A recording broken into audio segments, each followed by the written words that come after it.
it's Erica. Welcome back to my channel. Today I wanted to talk to you about all the books that I read in April. I was sick for 2 weeks in April. My voice and my general energy wasn't up for me to film, but as a result of me not filming, I did get a lot of reading done. I ended up reading 14 books this month, so I have a lot to talk about. The first book I read in April was Steelheart by Sanderson.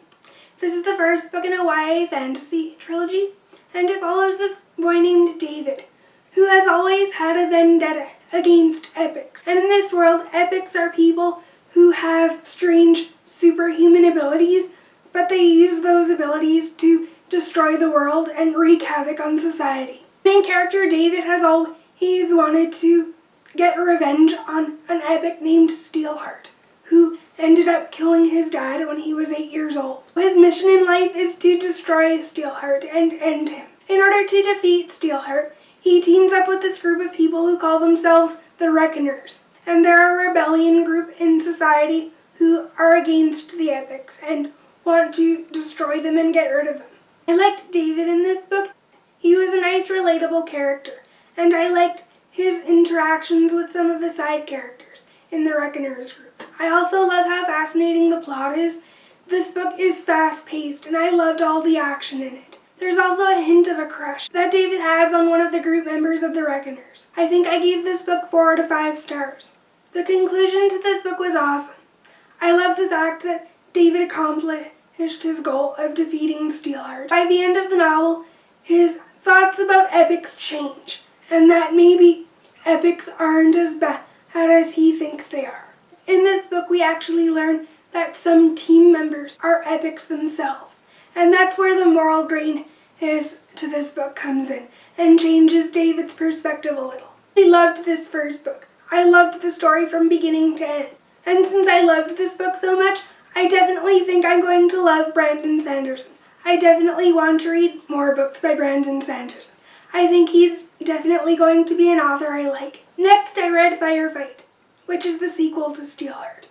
I won't give too much away about this book since it is a sequel. What David knows about epics is definitely challenged a lot more in this book since it was hinted at in the last book, and he needs to balance his relationships in the group more, and his relationship or his crush on someone in the group is definitely tested based on the events in this book. I also liked the introduction of the new characters in this book and seeing David's interactions with some of the new characters. The plot was fast-paced once again, and I loved all the twists and turns that this book took. There were definitely some surprises I didn't see coming.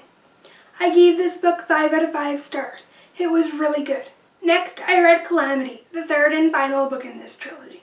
Based on the events of the last book, one of the team members in the Reckoners has gone rogue, and David has to work with his other team members to defeat this team member that's gone rogue, but he really wants to save him.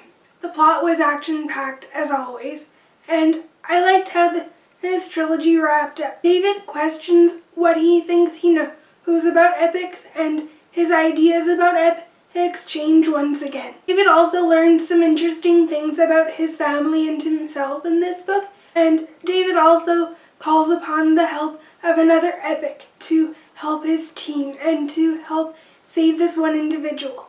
It was interesting to see David's thought processes about epics in general and how his thoughts over time in the trilogy have evolved and changed. I think Calamity wrapped up the trilogy quite well, and I gave this book 5 out of 5 stars. It was really good. The next book I read was The Pledge by Kimberly Derting. This is the first book in a YA dystopian trilogy. Like I said in my book haul, I didn't really like this book very much. The world was underdeveloped, and from early on in the story I guessed what the main character, Charlie, was going to have to do, but I was curious to see how it would all play out. Charlie is the main character, and she lives in a world that's run by a cruel monarch, and in this cruel monarch, society is divided by different caste systems, and each caste system has their own language. Charlie has a secret though. She understands the language in each of the caste systems. She also meets this boy named Max at a club one night, and from the first time they meet, they grow feelings for each other.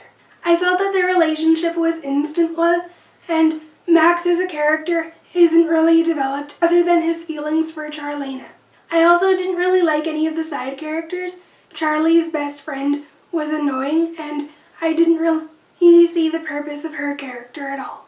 Since I wasn't really invested in the romance in this book or the plot or story in general, I ended up giving this book 2 stars, and I decided not to continue on with the trilogy. I was disappointed with that because I really like Kimberly Derting's Body Finder series, which I read last year. I wanted to read more from her, but unfortunately I didn't really like The Pledge that much. Kimberly Derting has other books that I might check out in the future, but I'm hesitant to be honest. After reading The Pledge, which I was disappointed by, I ended up reading Immortal by Gillian. This is the first book in a YA paranormal fantasy series, and I gave this book 1 star. I didn't like it at all. It was a horrible book. It follows this girl named Evie who goes to a boarding school because her dad is in the military, so he's traveling a lot.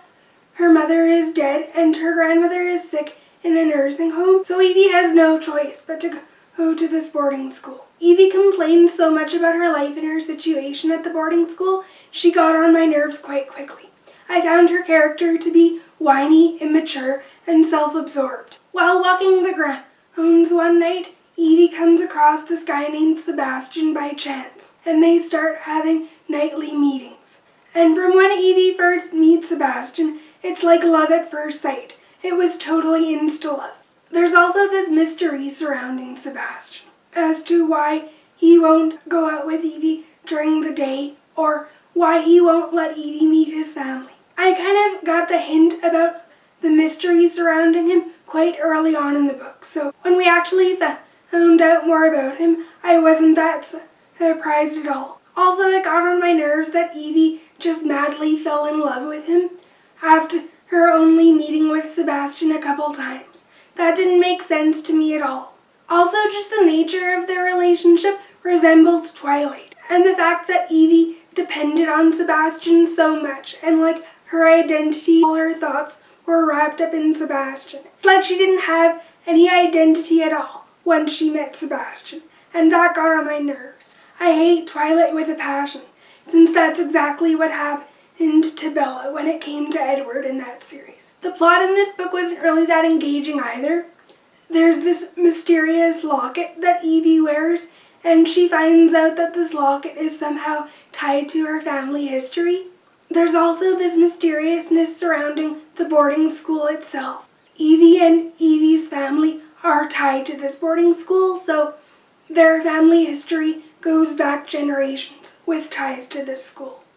I also didn't like how the school was somehow tied to the story regarding Sebastian. I found this to be way too convenient, and it just felt like the author was trying too hard to tie the storyline of Sebastian with the school, and that didn't really fit for me. I didn't really like anything about this book, so that's why I gave it 1 star. It's definitely not worth reading. The romance in this book sucked, and the plot was a complete bore. I didn't like it at all. Next up, I read Uglies by Scott Westerfeld. This is the first book in a YA dystopian series. It follows this girl named Tally. Tally has always wanted to be beautiful, and in this society, when people turn 16, they have the opportunity to have an operation that turns them pretty. And when you're pretty, you live in a high-tech paradise where they can have parties and have lots of friends and just have a really fun lifestyle.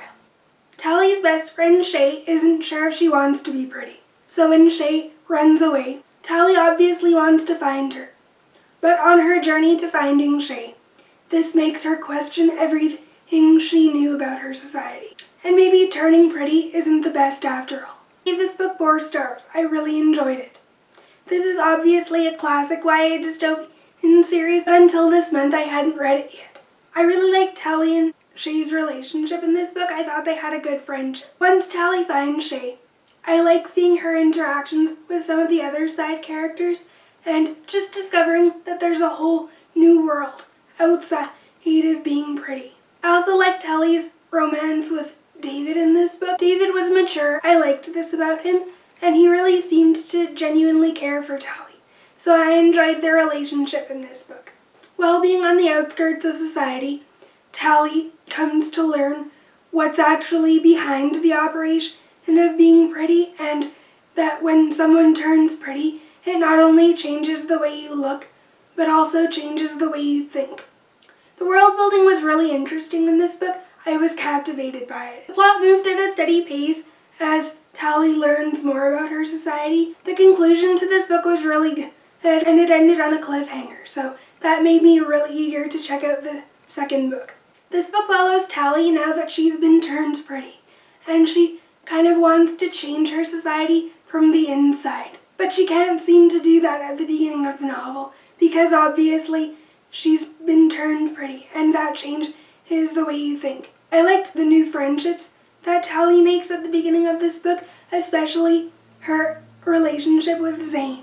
I thought he was really sweet to Tally and was determined to keep her thinking clearly, even though she was still a pretty. I really liked him in this book and their relationship, but I still liked David a little bit more than Zane. The plot becomes even more intricate in this sequel, with Tally really going against the government and against the scientists who are in charge of these operations that make people pretty, especially with this one doctor who caused trouble for Tally in the first book. Tally and her really go head to head in this second book. The plot was action-packed in this book, and the ending completely shocked me. Next up, I read Specials. This is the third book in the trilogy, and it concludes the main trilogy, but it's the third book in the series. In this book, Tally has been turned into a special. That sort of threatening, mean, warped kind of pretty in the society. Tally needs to overcome this and defeat Dr. Cable and overcome the government once and for all, and really make lasting changes in her society. I enjoyed this book. I gave it 3 stars, but unfortunately I didn't like it as much as the previous books. The story in the book was slow because Tally was turned into a special, and I felt like I couldn't really relate to her character anymore now that she was turned into a special against her will. The action of the book didn't really happen until the latter half of the book, so this book had a very slow start to it. Despite the slowness of the plot and the writing style in this book, I am happy of how this trilogy ended. I definitely feel like in the end, Tally accomplished what she set out to do.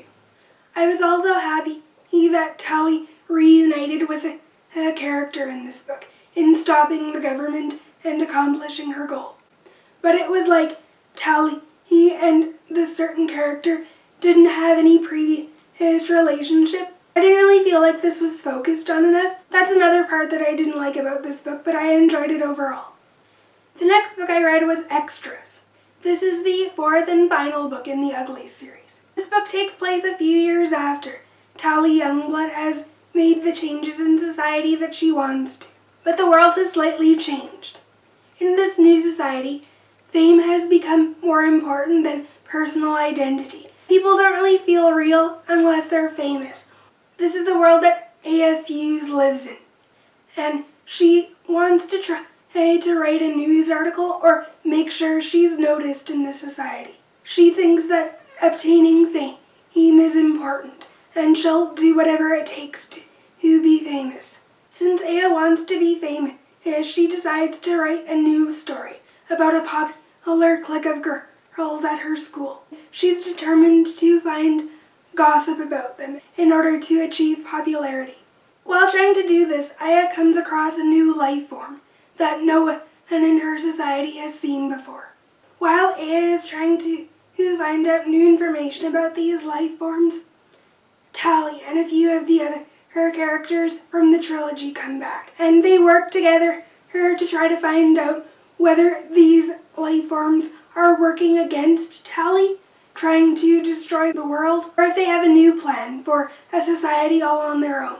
I like the interesting plot twist with these life forms. At first, it's hard to guess whether they're working with Tally and the other characters, or if they're working against them. I really enjoyed this new book in the series and how we got to meet old characters from the previous trilogy. I really loved how the author integrated all the characters together. But the conclusion to this book left me underwhelmed, and I was just left wanting more from the characters in the story. Well, it turns out I'm in luck because The author, Scott Westerfeld, is looking to expand the world of the Uglies series, and the next book in this series comes out in September later this year. I'm interested to see how the author develops this world more. Next up, I read Borne by VanderMeer. This is an adult science fiction standalone, and I ended up borrowing this book from the library. This book follows these two characters named Rachel and Wick, who live together and are in a romantic relationship. This book is set in a futuristic post-apocalyptic world where humans have the ability to be part human and part something else. This book really focuses on biotech and what it really means to be human. Like I said, this book follows two characters named Rachel and Wick. And one day, Rachel comes across this object or this thing that sort of looks like a plant, but it could be something else. And she names it Borne. This book really follows the characters' day-to-day lives and how Borne changes and adapts in his environment and things like that. Borne definitely goes through some physical and personality changes as the story progresses. The novel also looks at Rachel's relationship to Borne. He feels like Borne is her child, and this causes tension in her relationship with Wick. Wick doesn't really want anything to do with Borne, so Rachel and Wick's relationship is tested for sure. The writing style in this book is really monotonous, and you're not really sure why there's so much focus on their day-to-day lives, but the reason for it becomes apparent in the latter half of the novel. As Rachel's relationship with Borne changes, the conclusion to this book shocked and surprised me. I wasn't expecting it at all. I definitely didn't see it coming. Overall, I did enjoy this book. I gave it 3 stars. There were some points where the plot dragged on, and there were just parts of the story that I found really confusing. So that's why I only gave it 3 out of 5 stars. However, because of the slow writing style in this book, I'm not sure if I want to check out more works by this author. I'm kind of hesitant to, even though I did enjoy Borne.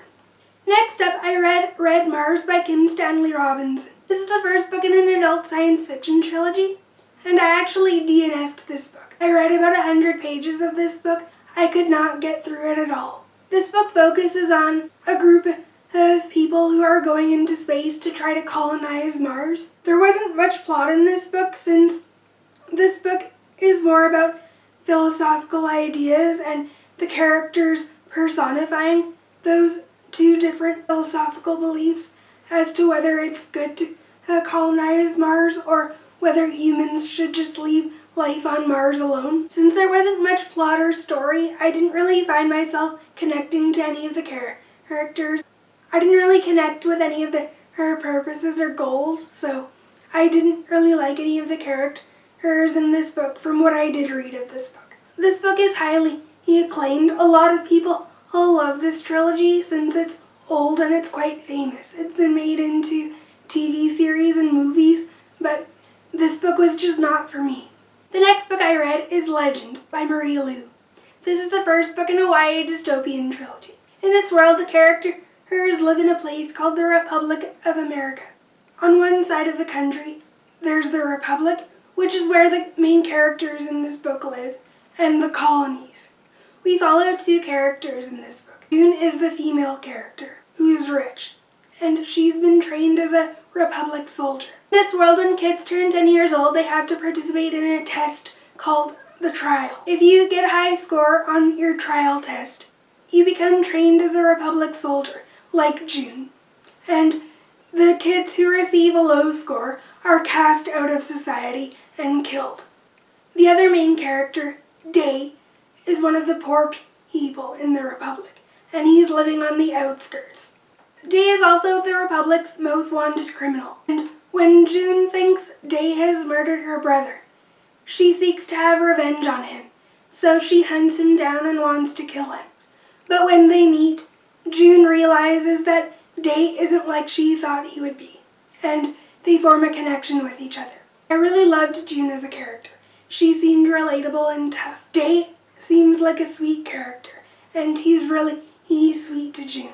June is posing as a poor kid on the streets in order to catch Day. The plot was fast-paced in this book, and I loved the action. I also loved the character development in this book and just how June and Day evolved together as a couple. June has feelings for Day even when he learns that she's actually a Republic soldier. When June starts to question the validity of her society and the validity of all she's known, she learns some interesting information about Day and the rest of her family. The conclusion to this book was good, but it made me really eager to read the next book in the trilogy. I gave this book 4 out of 5 stars. I really enjoyed it, and I could definitely see myself rereading this book for sure. The final book I read in April is Prodigy.